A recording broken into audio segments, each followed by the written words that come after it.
Welcome to the Babylonian Podcast. I'm Michael Light, and I'm a Second Temple Jewish literature junkie and a big-time Bible nerd. And on this podcast, I provide the perspective of Jews that lived just before Jesus, from texts that we have like the apocrypha, pseudepigrapha, Dead Sea Scrolls, Philo, and more. With scholars, sages, and scriptures, let's Bible on.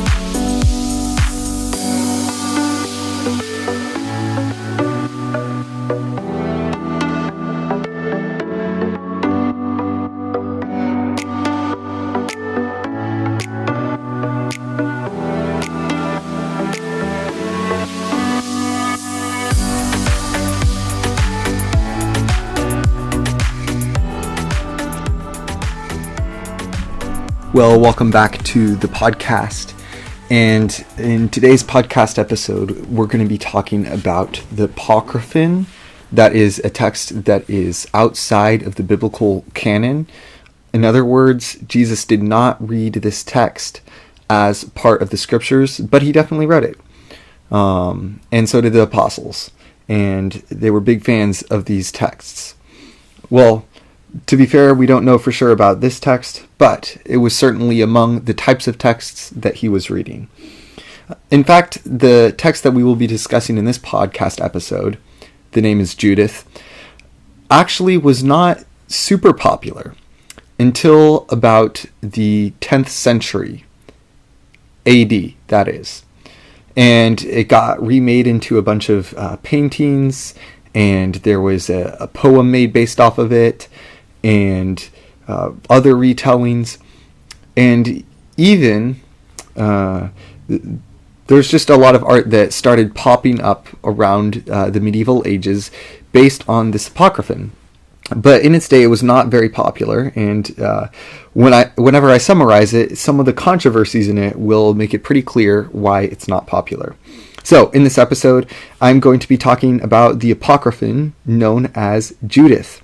And remember, if you want to learn more about the apocrypha, I'm going to refer you first to Intro to the Apocrypha, the first episode in this season, but then also to my second episode on my Searching the Scriptures podcast season, where I talk about the canon and why it's not in the canon, and I go pretty in depth on that. There's a bunch of other stuff in that as well, but I definitely talk about the apocrypha in that.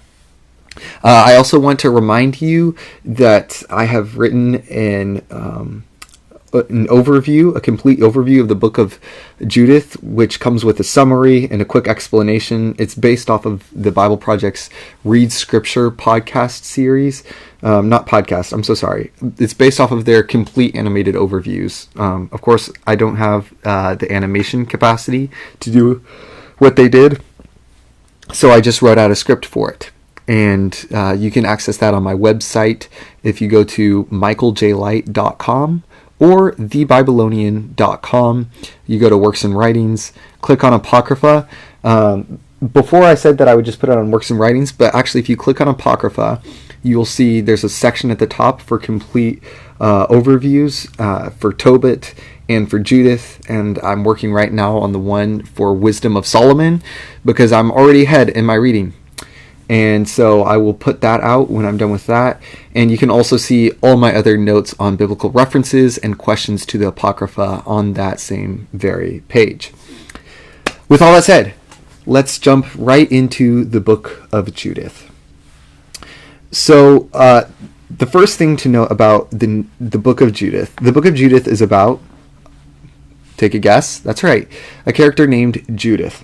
Now, the name Judith is a female version of the name Judas or Judah. Judah, Judas, it's both the same name. And I'll get into a little bit later why that's important. It's also, if you didn't know, the term Jew is actually a reference to people from Judea. After the Assyrian exile, Assyria was mixed with the Assyrian people because that's how they, whenever they conquered land, they put them in a foreign land. They moved foreigners over to Israel, and so the Israelites in the northern tribe, the 10 tribes, were no longer really, as you might say, pure, quote unquote. They weren't full-on Israelites anymore. but Judah was preserved.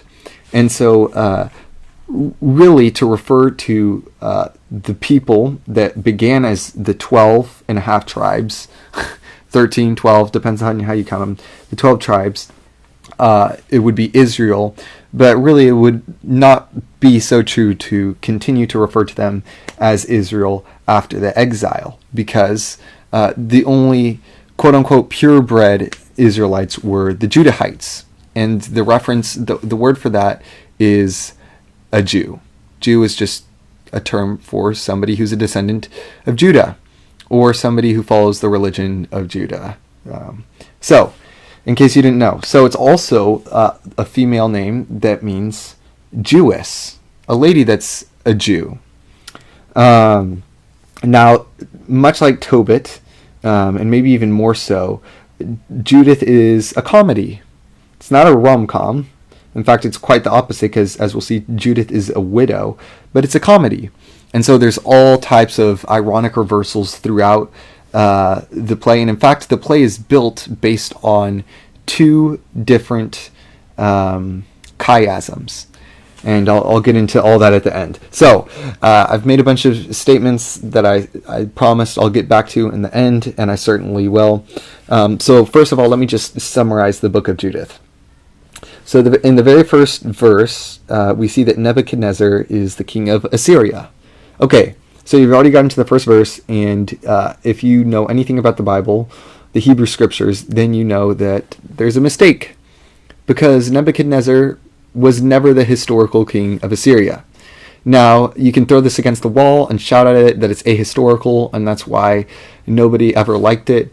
Or you could continue reading with an open mind and think that perhaps the author, who obviously knew this fact, had a good reason for writing what they wrote.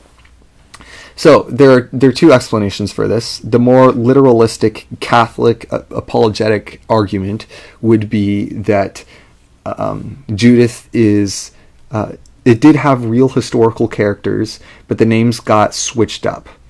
And so that would be their argument, to say that for the preservation of the text, some way around there, the names, they switched up the names, and so those aren't the real names.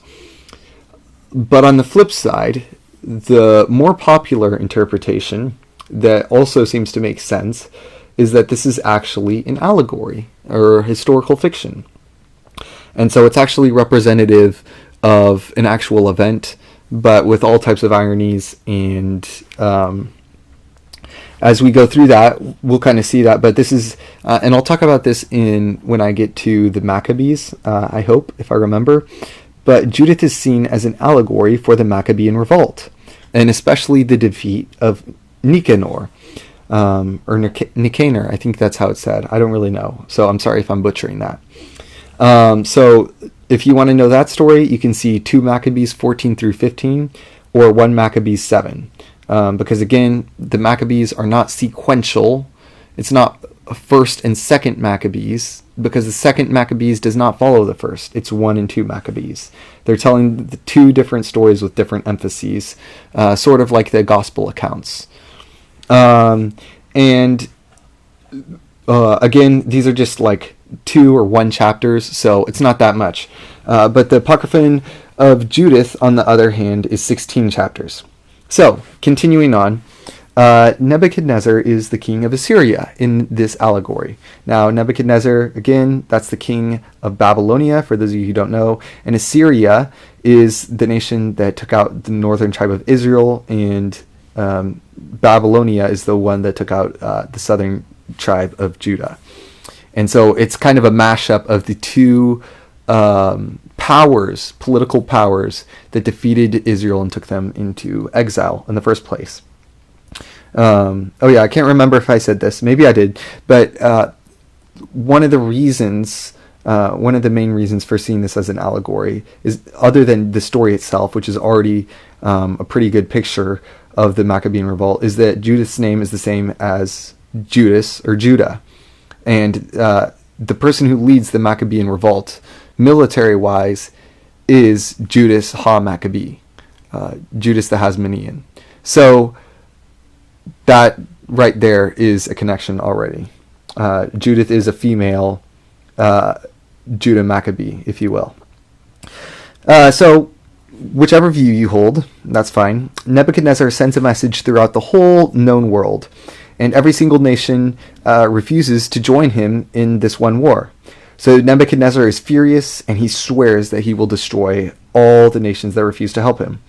He goes out to war against Arphaxad anyway, and he defeats him. And then he goes out with his plan to destroy all of the disobedient nations. He sends out his general Holofernes to attack and ravage a whole set of regions, and he does, and every other nation is afraid. They're so afraid, in fact, that they send out messengers to ask for peace, and they put themselves under him. The term would be a vassal. They make themselves his vassals. That's people that are the lower, I guess you would say, entities that make themselves servants to other entities, nations, that is. So they make themselves vassals to them. So then, while they go out to meet him, they meet him with their women dancing and feasting. But he does not care anyways.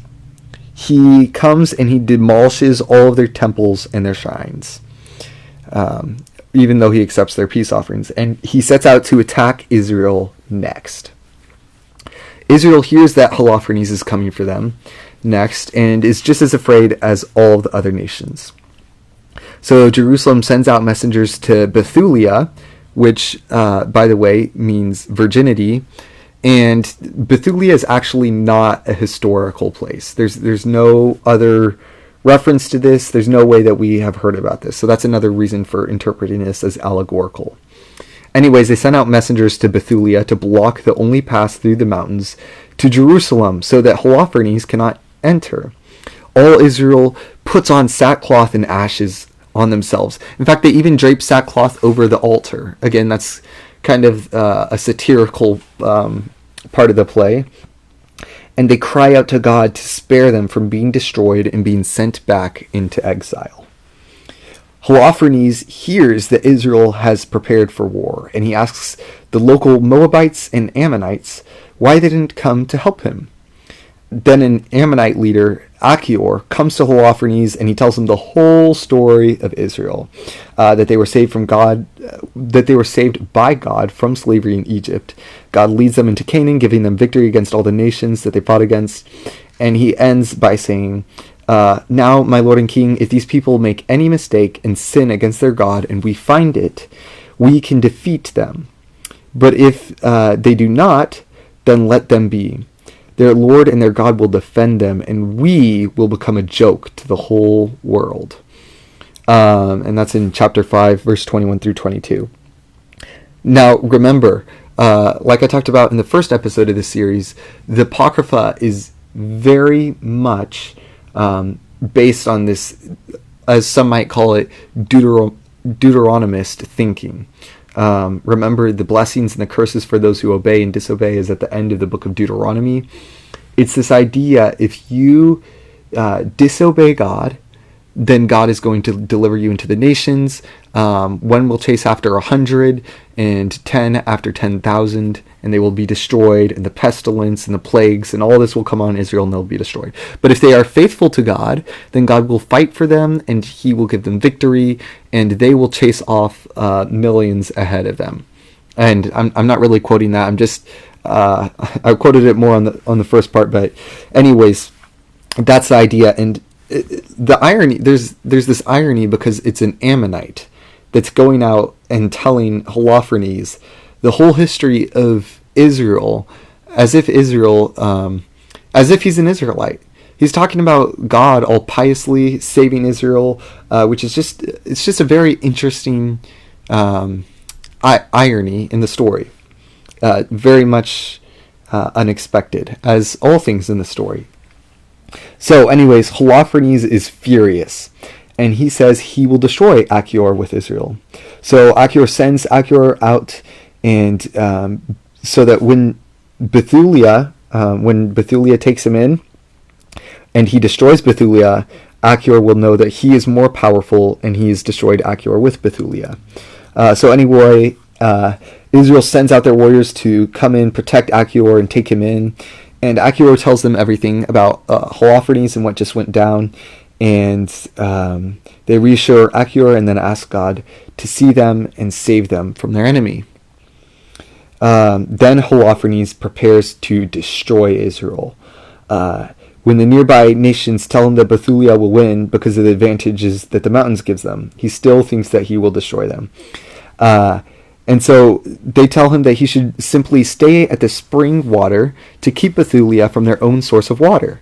Then Holofernes will wait them out, and eventually they'll have no option. They'll have to come out and give themselves up as prisoners, and Holofernes will not lose a single soldier. All he has to do is keep that spring. So Holofernes and all the surrounding nations set up their camp near the spring of water to guard it, and they make no plan to attack it, but wait for them to come out and give up. And after 34 days without water, and Israel crying out to God to have mercy on them, their people come down and are fainting from thirst. And the people come before the rulers and the elders, and they desperately ask them to surrender. The chief ruler, Uzziah, stands up and he says, "Be courageous, my brothers and sisters. Let's hold out for just 5 days. And then the Lord our God will give us mercy, and he will not abandon us. But if 5 days pass and no help comes for us, we will surrender." And that's in chapter 7, 30 through 31. Now, we've gotten halfway through the book already, and you are probably wondering, where is Judith? And that is exactly what the second half of the book is all about. It's in the very beginning of the second half that Judith is introduced. She is introduced as having been married to this man named Manasseh until he died from heat stroke one day out while he's working the field. Which again, it's another irony. All Israel's afraid. Judith used to be the wife of this man who was so weak that he died of heat stroke. And we're told that since that day, Judith has lived in a tent on her roof, dressed in sackcloth, and that she even fasted 5 days every week. And she only ate on the day before the Sabbath and the new moon festivals because that was commanded.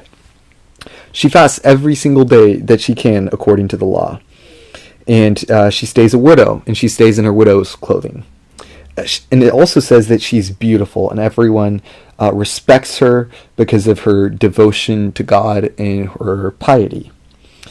When Judith hears of Holofernes planning to destroy the city, and the elders deciding to surrender in 5 days, she speaks to them. And first of all, she calls them out for testing God and only giving them 5 days to surrender. She says in 8:16, "God is not a man to be threatened, or a mortal to change his mind because of crying." Pretty much, what are y'all doing testing God? She encourages them to wait. And she says, "Wait, and God will deliver you." And she reminds them of stories of God's faithfulness to Abraham and to Isaac and to Jacob. And now this is really interesting. She brings up, she'll bring up the story of Shechem, and I'll talk about that in a second. But anyways, first of all, Uzziah and the elders, they all agree, and they ask her to pray for them because she's pious and devout and fasting. And Judith responds by telling the elders that her and her maid will go out to the camp and they will deliver Israel. But she says that they should not try to find out her plan, or they will absolutely screw it over. So she prays and she asks God to use her deception and her beauty to defeat Holofernes. And she goes out with her maid to give herself over to Assyria. Okay, so this is, if you couldn't tell, she's praying to God, asking that he use her lying and her trickery to defeat the general of this pagan nation. Books like Esther, in a way, hardly made it into the canon of the Jewish Bible. Like, we don't have any copies among the Dead Sea Scrolls. A lot of rabbis were pretty iffy about it. As we're about to hear, there were changes made to the book of Esther when it was translated into Greek. Pretty significant changes. And this, while it does mention God, and one of the things about Esther is Esther, she's married to this Gentile king and sleeps with him, and Mordecai doesn't bow to Haman, but there's no explanation that it's because he's a Jew, and so that's why they feel they need to add to it. But anyways, with Judith, she is just straight up asking God to use her line. She says, hey, God, I'm going to lie, which, you could argue that the commandments just say that you shouldn't bear false witness. That is an argument, and possibly that's how this author of Judith read that command. However, that's not how a lot of Jews, early Jews, read that command, obviously, because they really did not like this. And so I'm not really talking about their accepting this as canon or not, but them just really not liking this book, apparently, because she's straight up asking God to use her line. And at first I thought that perhaps this was because it's just a satire where everything is flipped on its head and isn't how it should be. But then when you read her prayer, you see that she asks that she be like her descendants Simeon and Levi, who go into Shechem. And what happens is they go through, if you don't know the story, it's towards the end of Genesis, and Simeon and Levi, their sister Dinah is raped by one of the people in Shechem, and Jacob and their whole family had went to stay there. One of the guys really likes their sister and thinks she's beautiful, so he forces her to sleep with him, and nobody knows. Well, actually, they do know, but they don't reveal that they know that these men forced their sister to sleep with them. And so this guy who forced Dinah to sleep with him asks Jacob, like, hey, can I take her in marriage? And Simeon and Levi, they tell him, yeah, sure, but she can only be married to somebody who's circumcised, so you have to circumcise yourself. And so does everybody else in this town. And so he's glad to have the chance to be with her, so he and everybody else in the town, they all circumcise themselves. And then while they're in their pain from circumcision, Simeon and Levi go through and kill everyone in the town. So, anyways, she straight up references that and talks about that event, and she asks that she would be used in the same way. And so, in Simeon and Levi's case, they were, again, lying in the same way. And you could read that story as being a good thing. However, it seems it isn't. It doesn't seem like Jacob was doing the right thing in not speaking up about the rape of his daughter Dinah, just straight up. But Simeon and Levi don't seem to be doing much better in killing everyone in the town after lying to them. But it does seem that the book of Judith is actually not arguing that lying is a sin. It seems that it's arguing that lying is not always a sin, by using that example. Because it's not only making itself a satire by making it so that she is bringing about victory for her people through lying, but it's actually bringing up a real biblical story to support what she's doing. So it's reading lying as something that's okay and even usable by God into the scriptures. So that's my argument. I would be interested to hear if anybody else has any thoughts on that. But I wanted to bring that up because I think it's interesting. It's always brought up in everything that I've heard that talks about the book of Judith. Everything I've heard about it. So, anyways, she goes. There's this whole chapter where she goes and she prays, and that's chapter 9. She asks God to defeat the other camp by the hand of even a woman, which is like half feminist and half sexist. But at the same time, there was a much lower view of women back then. So, it is something that she is representing the Messianic type figure of their day. Or at least that's how Jews saw Judah Maccabee. So, all that being said, she goes out to the camp. She gives herself over to the Assyrians, and they see her beauty, and they accept her, and they're like, oh yeah, and they take her before Holofernes. she goes before Holofernes, and she says, look, Israel is not going to fall unless they sin against God. And so once they sin against God, you can take them into their hands and you can destroy them. And remember, Achior had already said the same exact thing. And the ironic part about that is that he's an Ammonite, and so why would he be supporting Israel or even believe all this stuff is an interesting thing. But Judith goes and she tells that to Holofernes. And Holofernes is taken by her beauty, and he promises not to hurt her. She says that she knows that Bethulia will sin. Because of their thirst and their hunger, they are going to, after having run out of their food, they're going to eat the food that is supposed to only be given as sacrifice to the priests. And when they do that, and she'll find out, she'll know, because she needs to go out every night to go pray and ask God when they've sinned, and God will reveal it to her, and she'll go and tell Holofernes, and Holofernes should go into the city and overtake them. But she says that she needs to live according to the law, so her and her maid actually came out with a sack full of food so that they could eat their own kosher food as they dine with the people. And again, she needs the permission to go out every night to bathe, to be ritually pure, and to pray. So Holofernes is like, oh yeah, sure, you are hot. Sure, of course you can. So Holofernes holds this feast that only his servants can attend. And for the first 3 days, Judith does not join, but she eats on her own. She goes out every night to pray, and then she comes back. On the 4th night, Holofernes thinks to himself, he says, man, if I do not sleep with this girl, then I'm going to be, everybody's going to think I'm a fool.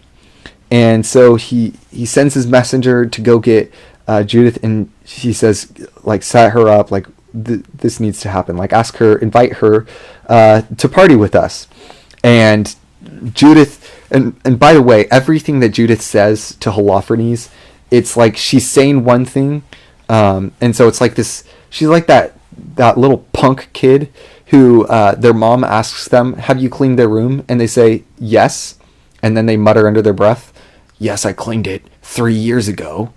And then they say, oh, I wasn't technically wrong. The satire of Judith is that everything that she says to the Assyrians is true, but it's true in the sense that is not intended for them to understand. So anyways, she receives the invite. She says, I will gladly drink, my lord, because today is the greatest day in my whole life, in chapter 12, verse 18. So Holofernes, she's with Holofernes, and Holofernes gets super drunk, and all the other attendants leave them alone for them to kind of, sleep together. And then Judith takes off Holofernes' sword, takes Holofernes' sword out while he's super drunk, and in 2 swings she chops off his head. And she goes back to Bethulia instead of her praying at night. And she takes his head and puts it in the sack that she used to carry all her food in. And then she goes off when everybody would expect her to be praying at night, which is obviously why she set it up so that she would be praying, quote unquote, every night. She goes off to Israel. Israel lets her in, and Bethulia. And Judith shows them Holofernes' head and tells them how she kills him. And she makes sure that they know that she did not actually sleep with Holofernes. And they rejoice and they bless God and Judith. And Judith instructs the people on how to defeat the rest of the army. The next morning, they need to hang that head on the wall and send out all their armed men as if they're going to attack the Assyrian camp. Then they bring Achior in to show him, and when he sees the head, he faints. When he wakes up, he blesses Judith and God and the whole town and rejoices. Seeing everything, Achior converts and becomes a Jew. Wow, talk about satire. If you didn't know, there's laws in the Torah specifically, that exclude Ammonites and say that Ammonites can't be part of the community. And so this is another reason why this is excluded. This is actually, in fact, maybe the only explicitly pro-Gentile apocryphon. So that is important in of itself, despite its support of lying. So the next morning, Israel hangs the head on the wall, and they send out their soldiers just before the Assyrian camp. So it looks like they're going to fight, but they aren't actually going to. So the Assyrians, they wake up, they see it, and they go to the tent of Holofernes to wake him up and let him know, and they find his dead body. They're terrified, and they all run away in fear, and Israel chases them down and destroys them.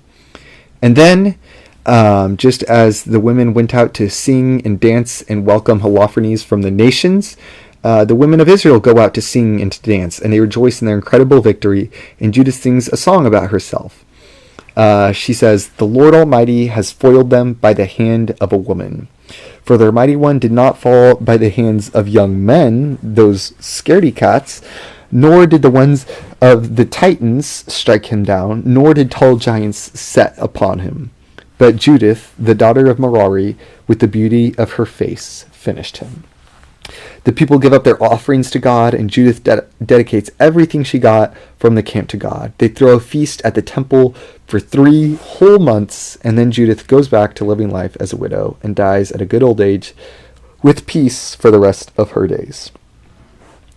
So, personally, I didn't really find connections to the New Testament in this. Except for the fact that it's the only openly pro-Gentile apocryphon. However, if you can tell, this is very close to, in a sense, it's close to Esther, with the idea of holding this party, and then instead of changing the mind of the king to bring salvation, she goes and chops the mind out of the king and brings it to her people.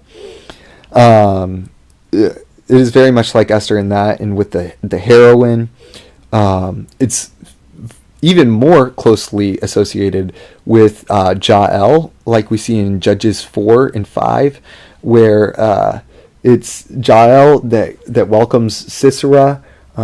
Israel is living under the occupation of Sisera and his army, and Sisera's out in battle, and he comes to the tent of Jael, and Jael lets him in and gives him milk to drink, and he falls asleep, and then she hammers a tent pole into his head. And so if you can see the connections already, that's connected to her, sort of in the same, similarly to how Jael is seducing Sisera. Judith here is seducing Holofernes into his very death. It's also somewhat closely related to, like she explicitly states, the Shechemites, and how Simeon and Levi give them the idea that they can actually be with Dinah, and they think that if they circumcise themselves, they can do that, and then they strike them down while they're in pain. In the same way, Judith gives Holofernes the idea that he actually has a chance with her, but yeah, no. She actually strikes him down and kills him when he's supposed to get that opportunity. Now, when you take a step back, you can actually see that the story is broken up into 2 major symmetrical sections. So the first section begins with Nebuchadnezzar's campaign against the nations and their surrender. And at the very end, it's their campaign against Israel, and Israel planning on surrendering after the 39th day. And then just after the first campaign against the nations, Israel, and before the last, Israel's afraid. Between that, we have, so Israel is afraid after the campaign against the nations and before the campaign against themselves. Between that, we have Joachim preparing for war. And then on the other end, we have Holofernes preparing for war. And in the center of that section, we have Achior warning Holofernes of Israel.